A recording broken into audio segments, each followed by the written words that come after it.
Welcome to Chetan academy. ఈరోజు మనం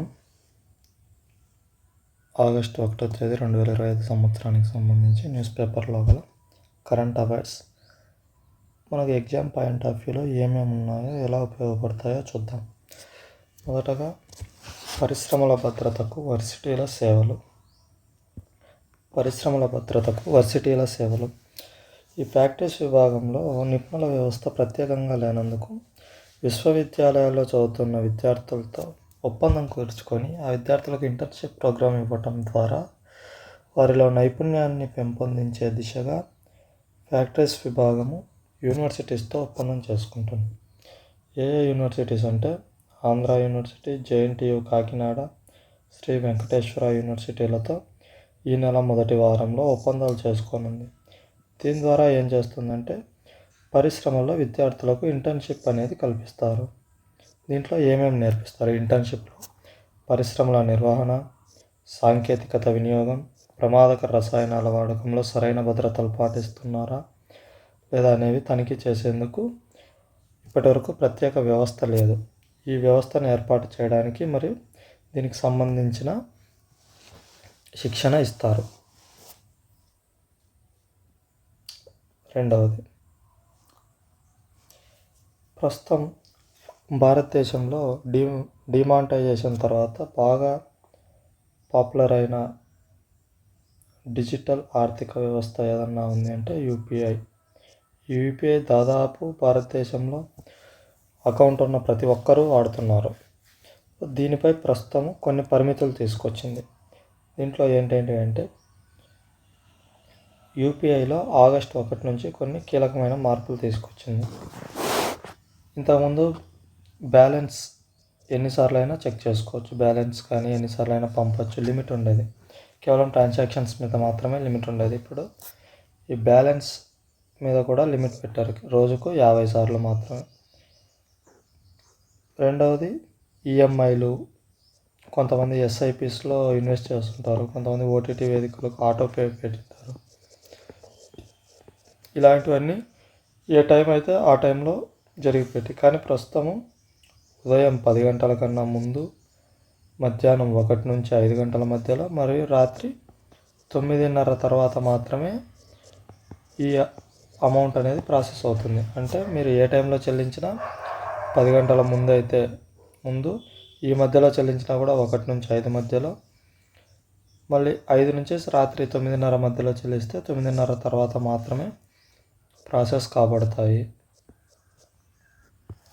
మరియు యూపీఐ లావాదేవీల యొక్క స్థితి అనేది వెంటనే తెలిసిపోతుంది. ఇంతకుముందు కొన్నిసార్లు ప్రాసెసింగ్ పడితే 24 అవర్స్ కానీ లేదా 2-3 డేస్ తర్వాత ఎనికి అకౌంట్లోకి రావడం కానీ ఇలా జరిగేది. ఇప్పుడు అలా కాదు, అయితే సక్సెస్ అవుతుంది లేదంటే క్యాన్సిల్ అవుతుంది. ఈ గ్యాప్ అనేది ప్రాసెసింగ్ అనేది పడి కన్ఫ్యూజన్ ఉండదు. కస్టమర్కు మరియు ఇతరులకు మధ్య కన్ఫ్యూజన్ లేకుండా అవుతుంది.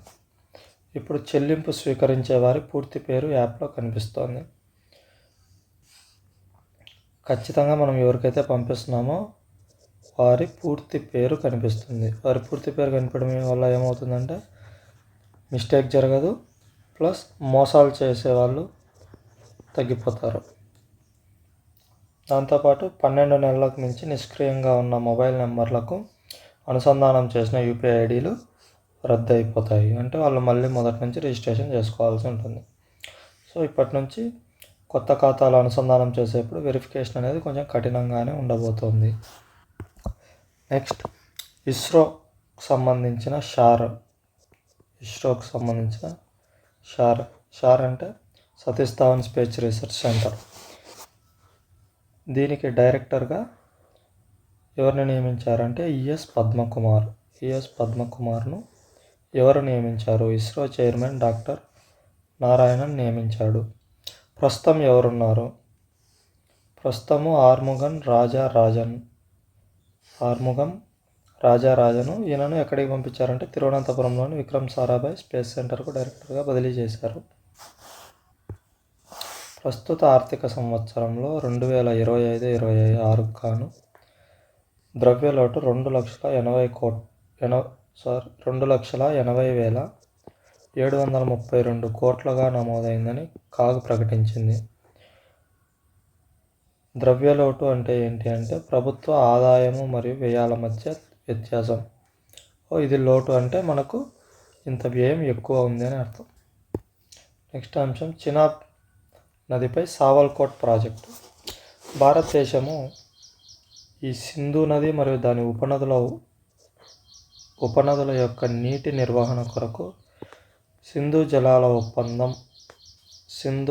ఒప్పందం అనే ఒప్పందాన్ని పాకిస్తాన్తో చేసుకుంది. దీని ప్రకారం ఏంటంటే భారతదేశం ఏదైనా ఒక ప్రాజెక్ట్ను చేపట్టాలి అంటే ముందుగా పాకిస్తాన్ యొక్క పర్మిషన్ తీసుకోవాలి. ఈ ప్రాజెక్టులో మేము ఇంత నీళ్లు వాడుకుంటాము, దీని ద్వారా వాడుకుంటాము, మీకు ఇన్ని నీళ్లు విడుదల చేస్తాము అనే విధంగా చేసి పాకిస్తాన్కు ముందస్తు నోటీసు ఇచ్చి తర్వాతనే ప్రారంభించాలి. అయితే రీసెంట్గా పాకిస్తాన్కు ఇండియాకు మధ్య గల వివాదాలు నేపథ్యంలో సింధు జలాల ఒప్పందాన్ని భారతదేశం రద్దు చేసుకుంది. సో ఈ సింధు జలాల ఒప్పందం రద్దు కావడంతో భారతదేశానికి చీనాబ్ నది పైన ఈ సావల్కోట్ జల విద్యుత్ కేంద్రాన్ని నిర్మించుకునే అవకాశం ఏర్పడింది. దీని ప్రతిపాదన మొదట 1980 నుంచే ఉన్నప్పటికీ దీనిపై సింధు జలాల ఒప్పందం కారణంగా పూర్తి చర్యలు తీసుకోలేదు. ప్రస్తుతము దీనికి పర్యావరణ మంత్రిత్వ శాఖ నుంచి కూడా అనుమతులు వచ్చాయి కాబట్టి దీన్ని మొదలుపెట్టి టెండర్లకు ఆహ్వానం పలుకుతుంది. దీని ద్వారా ఏమవుతుంది అంటే 1856 మెగావాట్ల సామర్థ్యం కలిగిన జల విద్యుత్ కేంద్రం 1856 మెగావాట్ల సామర్థ్యం కలిగిన జల విద్యుత్ కేంద్రాన్ని ఏర్పాటు చేయవచ్చు. దీన్ని ఏ సంస్థ నిర్మిస్తుంది అంటే నేషనల్ హైడ్రోజన్ ఎలక్ట్రిక్ పవర్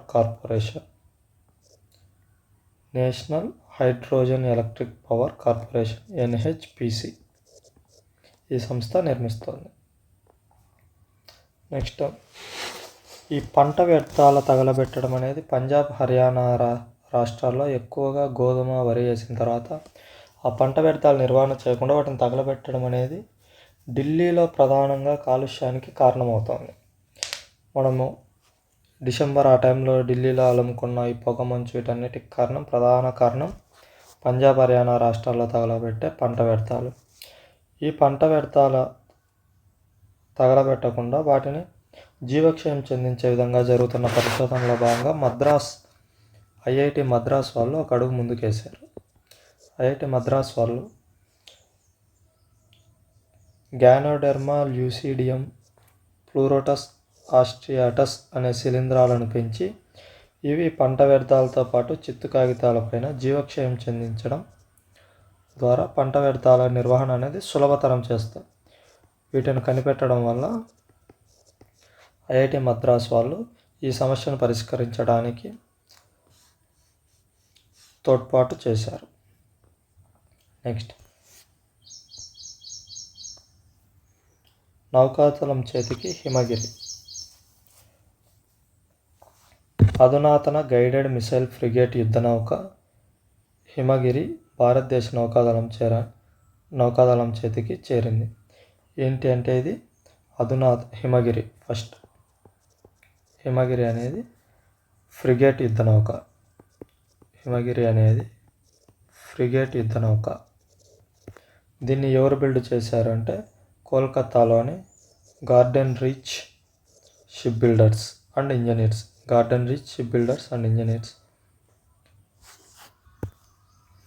దీనిని ప్రాజెక్ట్ 17A కింద నిర్మించే 3 యుద్ధ నౌకల్లో ఇది ఫస్ట్దిగా భావింపబడుతుంది. దీని ప్రత్యేకత ఏంటంటే ఆకాశంలోను సముద్ర తలంలోను లక్ష్యాలను ఛేదించగలదు, సాగర గర్భంలోని జలాంతర్గాములను వేటాడగలదు. దీని ద్వారా భారత నౌకాదళ సామర్థ్యం మరింత మెరుగుపడుతుంది. నెక్స్ట్ ప్రస్తుతం శ్రావణ మాసంలో వరలక్ష్మి వ్రతం సందర్భంగా టీటీడీ వాళ్ళు సౌభాగ్యం పేరిట సుమంగళి ద్రవ్యాలు పంపిణీ చేసేందుకు చర్యలు తీసుకున్నారు. దీని పేరేంటి సౌభాగ్యం. నెక్స్ట్ సర్వశిక్ష అభియాన్ ప్రాజెక్టులో భాగంగా ప్రభుత్వ పాఠశాలల్లో చదివే విద్యార్థులకు వారి సెకండరీ పాఠశాలలో 5 కిలోమీటర్ల కంటే ఎక్కువ దూరం ఉంటే వారికి నెలకు 600 చొప్పున సంవత్సరానికి 10 నెలల పాటు 6,000 రూపాయలు చెల్లిస్తారు. ఇది రవాణా భత్యాన్ని ఇప్పుడు నేరుగా విద్యార్థుల తల్లిదండ్రుల బ్యాంక్ ఖాతాకు జమ చేస్తారు.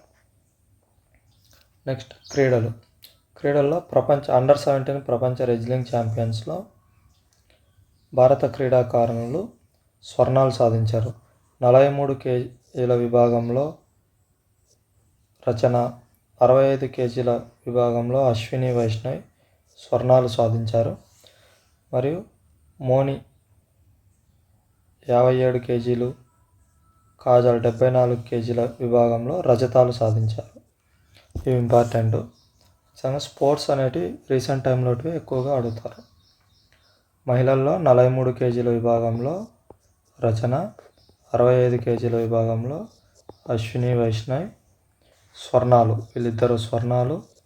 నెక్స్ట్ 57 కేజీల విభాగంలో మోని, 74 కేజీల విభాగంలో కాజల్ రజతాలు సాధించారు. దేంట్లో?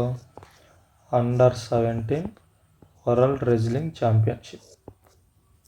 ఇవి ఫ్రెండ్స్ ఈరోజు కరెంట్ అఫైర్స్. మళ్ళీ రేపు కరెంట్ అఫైర్స్లో కలుద్దాం.